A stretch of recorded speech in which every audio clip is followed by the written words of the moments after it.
Hello and welcome to Mental Health. It's a Trap.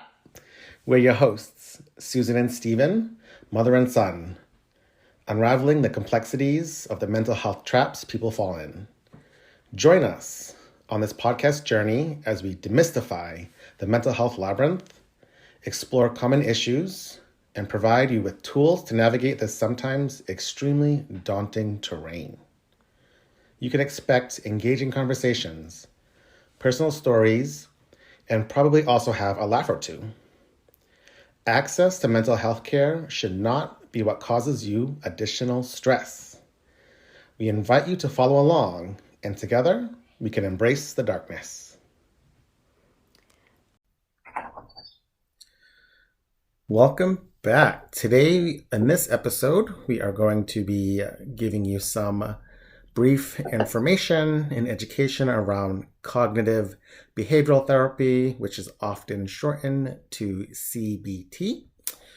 And cognitive behavioral therapy was pioneered by Dr. Aaron T. Beck in the 60s and 70s. It is a form of structured talk therapy that helps individuals learn to recognize and change negative patterns of thinking and behavior in order to better cope with challenging situations and improve overall quality of life. There have been about 2,000 outcome studies that have scientifically proven the effectiveness of CBT in treating a wide variety of health and mental health conditions. Some of the things that they talk about are automatic thoughts. And if you think about this, it could be, both. It could be both, positive and negative, because we often think of things in black or white thinking, which is one of the negative forms of automatic thoughts that could happen. And when you break it down a little bit, though, if you think about the neutrality, thoughts are neither negative nor positive. It's just kind of how we perceive them.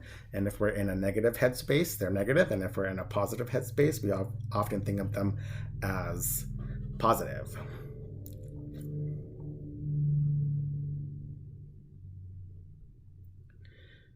Some of the other negative thought processes would look like catastrophizing, overgeneralizing, mental filtering, jumping to conclusions, personalization, labeling, should statements, emotional reasoning, and then magnification and minimization. Wow, that was an awful lot. Yeah, and so I think that's a big thing too, right? When you think about therapy, is, it's not your job to have to know what the therapist is doing.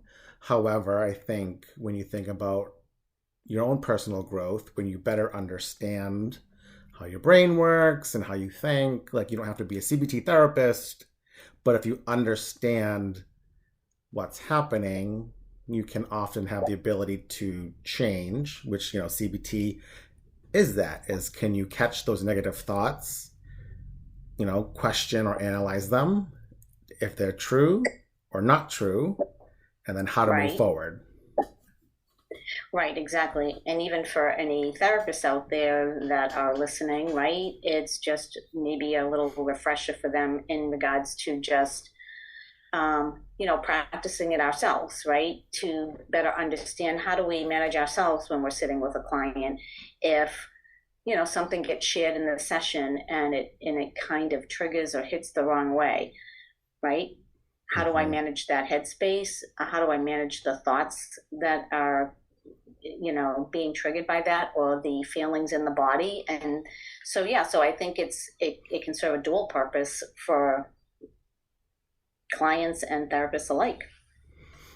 Yeah, I think that's a big thing too, is if you're able to, well, I think first, if you do your work, right? Because I think even if you're a therapist, it doesn't mean that you've done your work.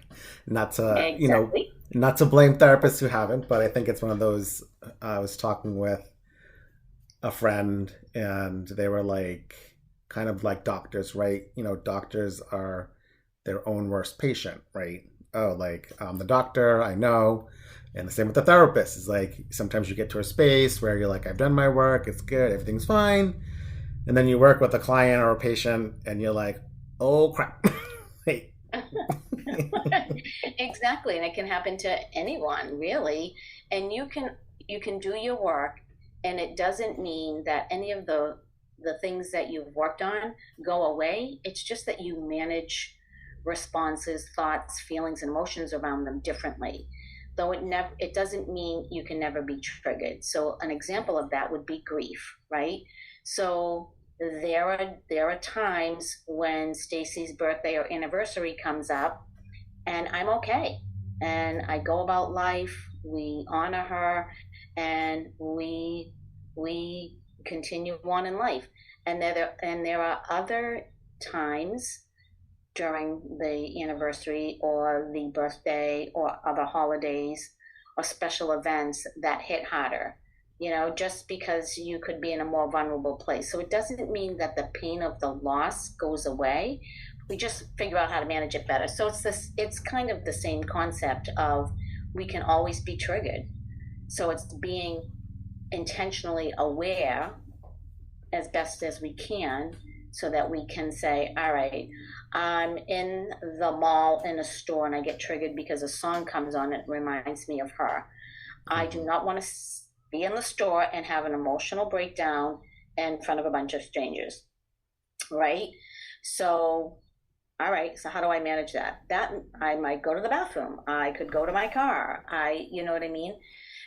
Or I can just distract myself with something else and kind of pull away from or leave the store so I don't hear the song. So again, it's the ability to kind of, when you talk about automatic negative thoughts, that's automatic triggers to grief, right? So there's a lot of similarities in it, I think.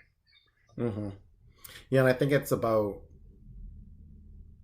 when you think about like recovery, and I think, when we think about destigmatizing mental health therapy, I think that's the same way with even recovery, because I think whenever you say that, it's going to be more connected to like substance use treatment. And I think that's it's part of like everything. So like recovery and healing doesn't mean like, oh, like you're good and you're done, right? Just like Right. grief, it comes and goes, you get better, and then you just start living your life, and then something happens. It could be, it could be an anniversary or a date, or someone says something, or like you said, like a song. Like it could be like these little things that we have like an emotional connection with the person, and then it can come out of nowhere.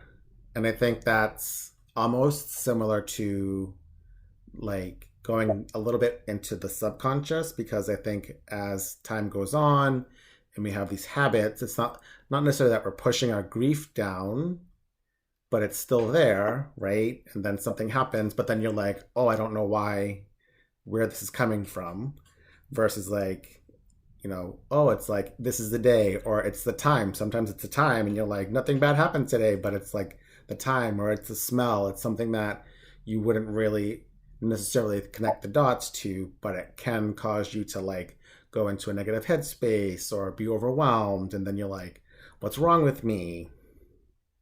Right, exactly. And so that's the piece, right? That's going into things with, I'm not going to make this go away. And when I worked with clients, mainly clients, not necessarily in the in the medical setting that I'm in now, though I would have like the really big erasers, those big pink erasers, because those are great because the eraser on the pencil doesn't last very long. And so I would literally take that eraser, go over to the client's leg and erase their leg and say, "Did your leg go away?" And they're like, "No." I said, "Nothing goes away, right? We just learn how to manage it more effectively in our life.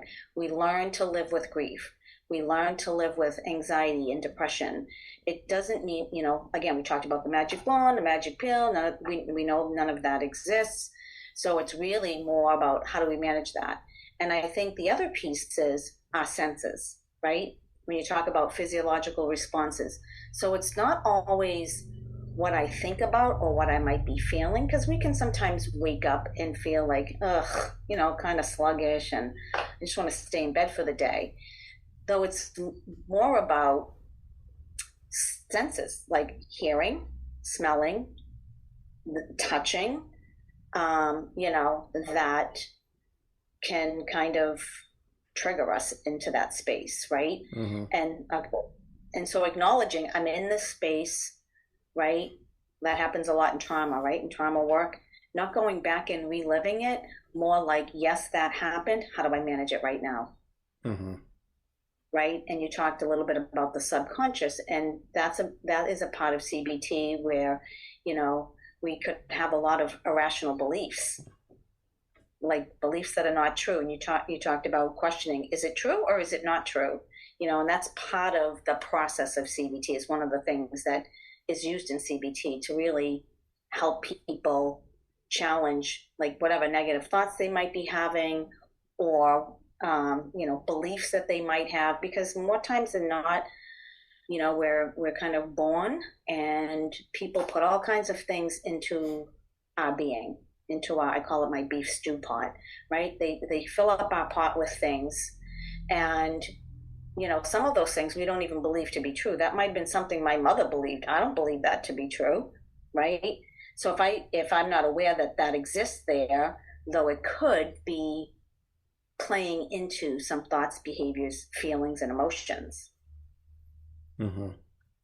Yeah, I think that's the hard part too, is you live your life and then, someone says, go to therapy, and you go, there's nothing wrong with me, or I don't want to talk about my childhood, right? And yet, if you think about even children and how over time their development was really just molded on the experiences of adults and their peers and who they interact with. And if they Mm-hmm. always feel like I'm not good enough, even if someone does say it, right? Someone might say, "Oh, you're crap. You're not good enough. You stink," right? Like you'll never be anything in your life. And even if they hear it once and then they always say it in their head, or if other people are saying it all the time, it's kind of like getting reinforced, and then it becomes a part of like your story and your identity, and then it makes it harder in adulthood, or the longer you believe the thought, right? Because the thought and other people say that you are not good enough does not mean that you are not good enough. It could just be their way to put you down. It could be them being a bully. It could just be them having their own crappy life and they need to take it out on someone else. Right, exactly. And that's what happens, right? And and I use that a lot with people that I work with. I hear people often say, I can't do that. I can't do that. And I challenge that with them, and I say, if we lived our whole lives thinking we couldn't do anything, we would never do anything, right? So, it's more about we learn what we live, though we can learn new things, right? And so being able to kind of look at those pieces and say, I can try, right? So that's my one rule that I do use with people. I don't use very many. I don't do the scales of 0 to 10. And I think I've talked about this before, is that the can't, try, and can. That's it.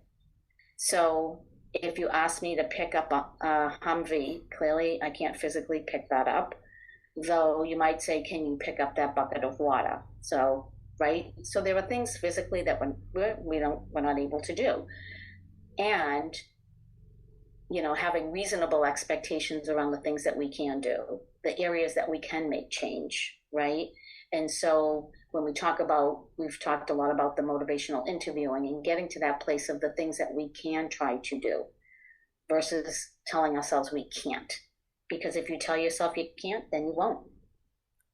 Yeah, I know that's a big thing too. And people will say like, "Oh, the mindset space, like change your mindset. It'll everything will be better." And I think in some ways there's truth to that, right? If you like you said, if you stay in this negative worldview, not in control, like this world is an evil and ugly place, like that's the lens that you will look at it. And it was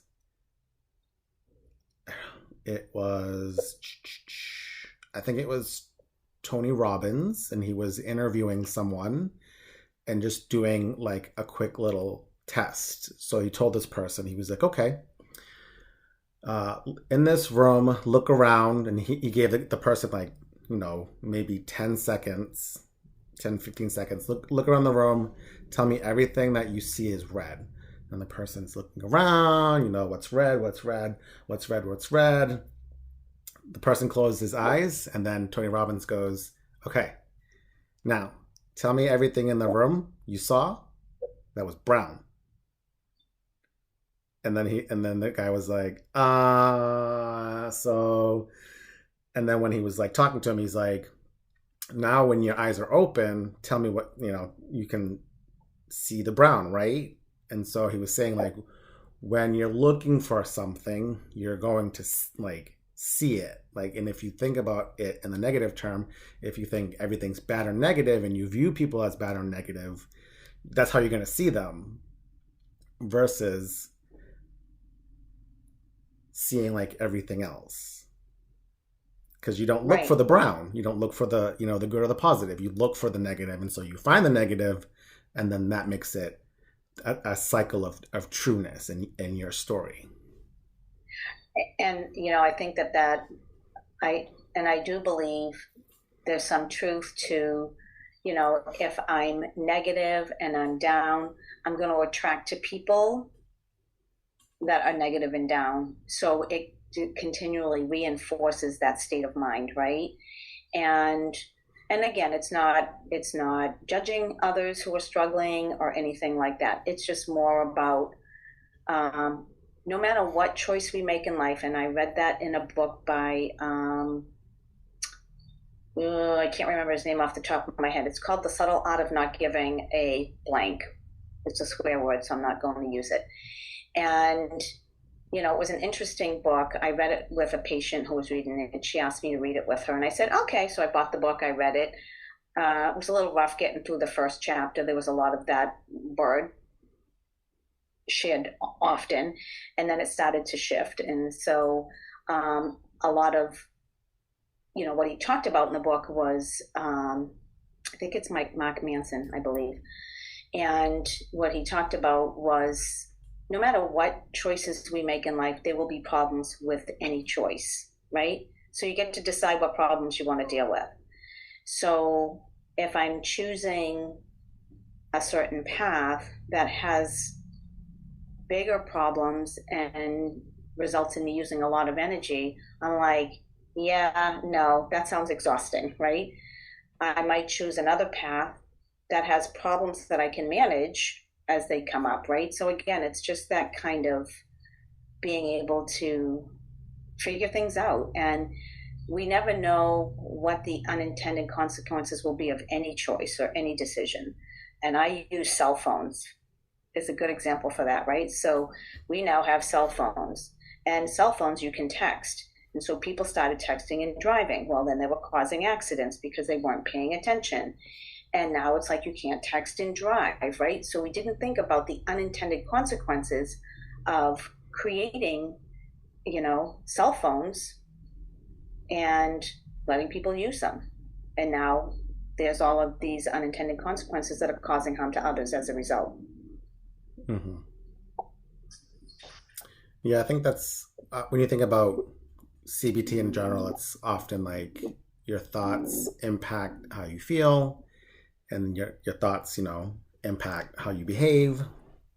And I think you can get more deeper into it, but I just think like on the basic level, it's kind of goes down to like patterns, right? So if you repeat a pattern, just like working out, if you work out more, you're going to either lose weight or gain muscle, but it's a continued process of doing it. It's not just like, I think people fear working out and be like, oh, I don't want to be a bodybuilder. But it's like, when you think about your health, like again, that thought process, I don't want to be a bodybuilder. It's like, you're not, unless you put in intense work, eat your protein or whatever and work out real hard and lift and like lift heavy and progress and progress and progress.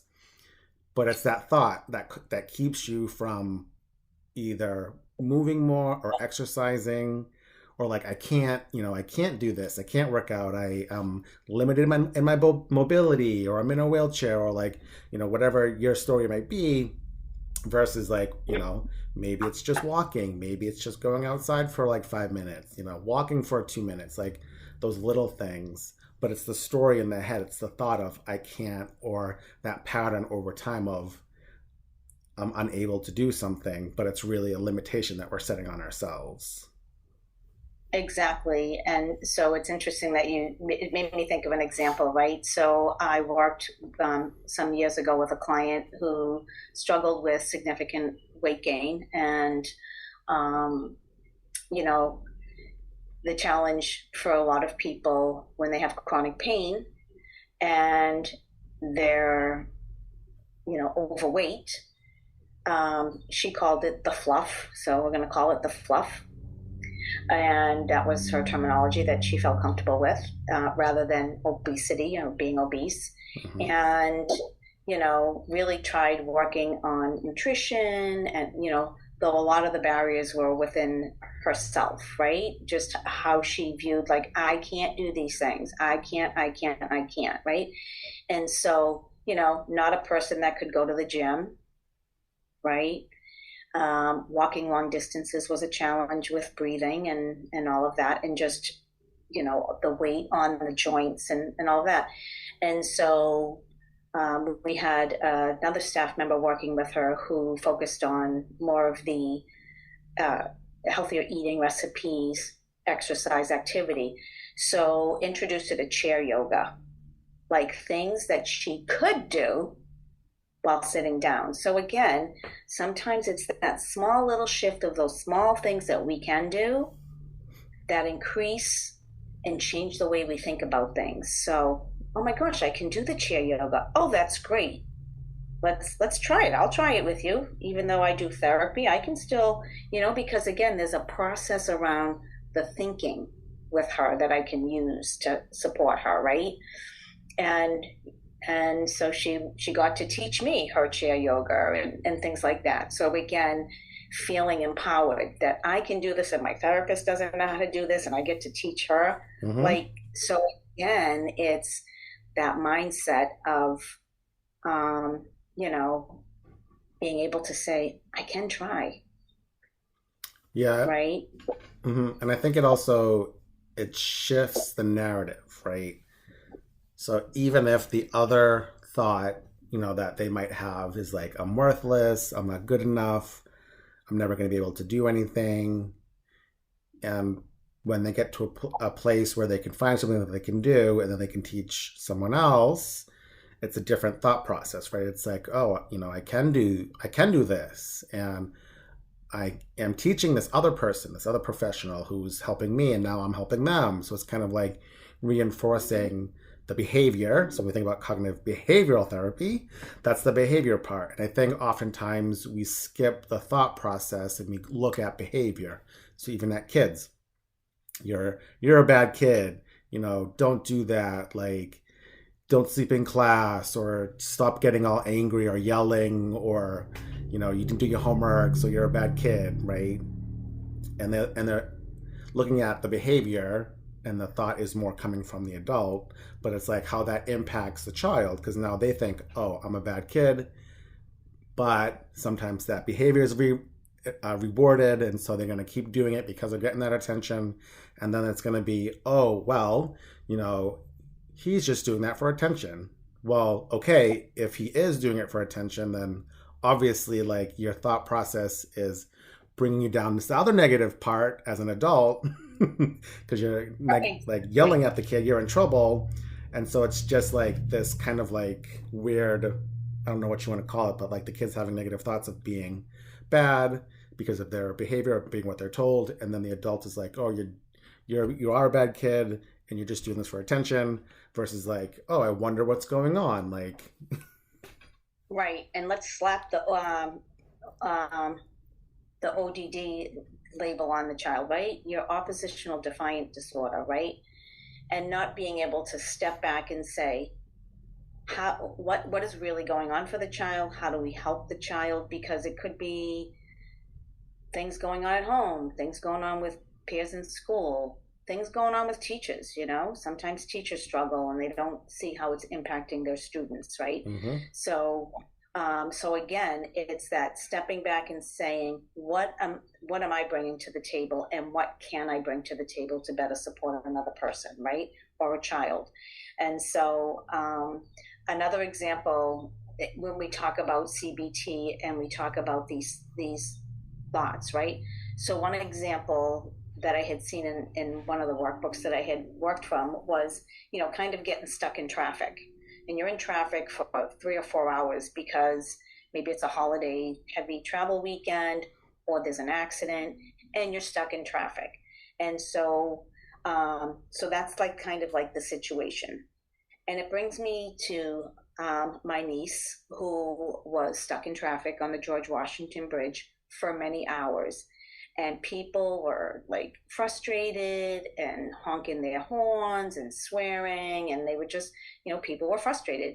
And so, again, here's the situation.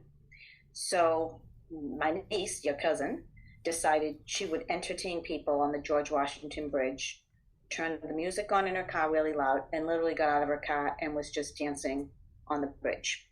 And then, people were cheering and laughing. It just kind of changed the mood and shifted, right? So it kind of shifted people out of that negative space. There's nothing you can do when you're in traffic. mm-hmm. You're there, you're stuck. So what do you want to do with it, right? So, I can't stand this. It's just terrible. I can't believe where we have to sit here. There's not, versus like, okay, what are some things that I do have control over in the moment? Right. So I think, again, that's that whole, changing, working on reframing the thought, which helps change the feeling and changes the behavior. And that's really what CBT is in a Mm-hmm. nutshell. Yeah, I think it's also amazing how, again, if you actually like look and analyze things, how quickly that can shift, right? Like people being like mad and angry and like, wanting control and wanting to get home or whatever, not wanting to sit in traffic, and then someone does something and then everyone starts laughing, or they're just like, oh look, they might even say, oh look at that idiot, like, but it's gonna make them laugh, and they're in their car, so you can't really hear them. And even if you do hear them, you probably wouldn't care because, like, what else are you gonna do?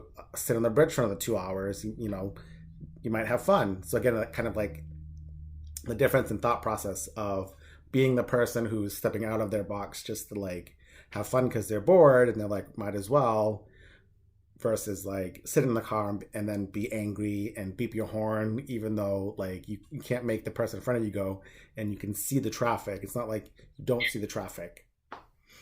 Right. Yeah, I just thought that was a good example of, just, again, I always go back to that question, what do you have control over? You don't have control that there's maybe, I don't even know how many cars you could fit on the George Washington Bridge, Mm. though I bet quite a few.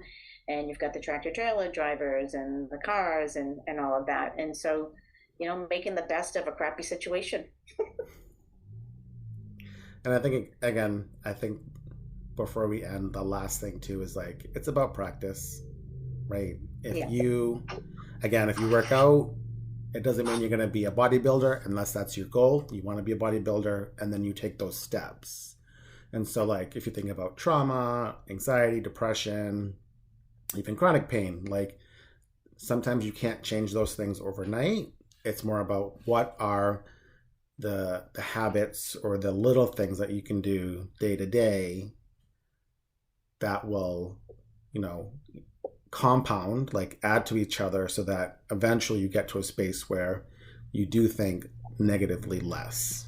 Sometimes it's not about stopping immediately versus like, how can I make, like, do I want to be where I am? Do I like how I think?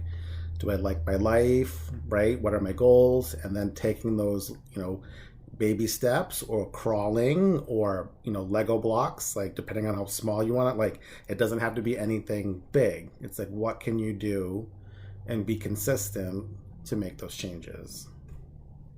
Right. And again, like those setting small achievable goals, to get to the end result, right? And it's not necessarily I need to get to that point. It's what's navigating the journey to that goal, right? Navigating it to the end result that you're looking for, and it does take practice, and it takes commitment, and you don't have to be a bodybuilder, though it doesn't mean that you can't do some things, right? So there are some things you can do, and I've heard people use cans of vegetables and kind of lift them in their arms and just do the arm movement just to get movement in the body. It doesn't have to be big things and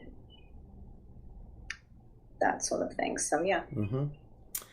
Well, we'll have more explanation about CBT. We're going to have a guest next episode, for the next episode, maybe 2. And so it'll still tie in CBT thoughts and behaviors, and kind of going a little bit into, spending behavior. So I guess the cliffhanger that I'll kind of end on is kind of like shop therapy, or, financial therapy.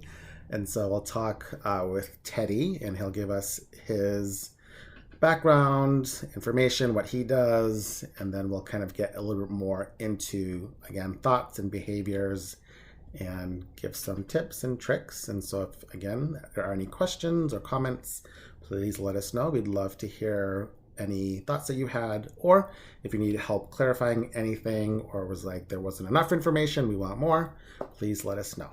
Take care.